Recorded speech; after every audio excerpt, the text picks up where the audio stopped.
ಹುಬ್ಬಳ್ಳಿಯಲ್ಲಿ ಅನುಮಾನಾಸ್ಪದವಾಗಿ ವ್ಯಕ್ತಿಯೊಬ್ಬರ ಶವ ಪತ್ತೆಯಾಗಿದ್ದು, ಕೊಲೆ ಶಂಕೆ ವ್ಯಕ್ತವಾಗಿದೆ. ಹಳೆ ಹುಬ್ಬಳ್ಳಿ ಪೊಲೀಸ್ ಠಾಣೆ ವ್ಯಾಪ್ತಿಯ ಗೋಕುಲಧಾಮ ಪ್ರದೇಶದಲ್ಲಿ ಈ ಘಟನೆ ಬೆಳಕಿಗೆ ಬಂದಿದೆ. ಗೋಕುಲಧಾಮದ ಖಾಲಿ ಜಾಗವೊಂದರಲ್ಲಿ ಇಂದು ಬೆಳಿಗ್ಗೆ ಸ್ಥಳೀಯರು ವ್ಯಕ್ತಿಯ ಶವವನ್ನು ಕಂಡು ತಕ್ಷಣ ಪೊಲೀಸರಿಗೆ ಮಾಹಿತಿ ನೀಡಿದ್ದಾರೆ.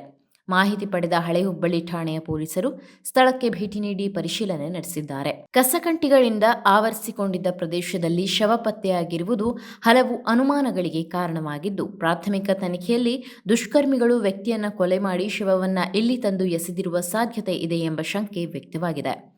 ಪೊಲೀಸರು ಸ್ಥಳ ಮಹಜರು ನಡೆಸಿ ಸಾಕ್ಷ್ಯಾಧಾರಗಳನ್ನು ಸಂಗ್ರಹಿಸಿದ್ದು, ಮೃತ ವ್ಯಕ್ತಿಯ ಗುರುತು ಪತ್ತೆ ಕಾರ್ಯ ಆರಂಭಿಸಿದ್ದಾರೆ. ಅಲ್ಲದೆ ಕೊಲೆ ಸೇರಿದಂತೆ ವಿವಿಧ ಆಯಾಮಗಳಲ್ಲಿ ತನಿಖೆ ಮುಂದುವರೆಸಿದ್ದಾರೆ. ಜನನಿಬಿಡ ಪ್ರದೇಶದ ಸಮೀಪವೇ ಶವ ಪತ್ತೆಯಾಗಿರುವುದು ಆತಂಕಕ್ಕೆ ಕಾರಣವಾಗಿದ್ದು, ಪ್ರಕರಣದ ನಿಖರ ಕಾರಣ ಹಾಗೂ ಆರೋಪಿಗಳ ಪತ್ತೆಗೆ ಹಳೆ ಹುಬ್ಬಳ್ಳಿ ಪೊಲೀಸರು ತನಿಖೆ ಚುರುಕುಗೊಳಿಸಿದ್ದಾರೆ.